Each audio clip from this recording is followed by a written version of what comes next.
भी रामू मिले। हम दोनों ये तुमको खाना खिला रहे हैं। हमारा ये नैतिक जवाबदारी है, जैसे हम एक दूसरे की केयर करते हैं।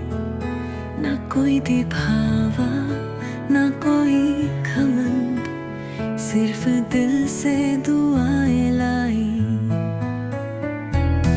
होठी के टुकड़े पानी का प्यार, बेजुबानों को बांटने आई।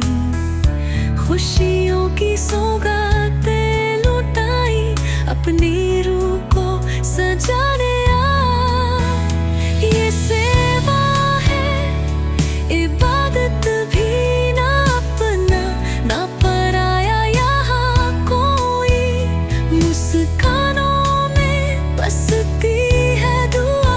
चाहो हर जाम है संगी कोई, दिल से दिया दिल से लिया, इंसानियत का नाता जिया।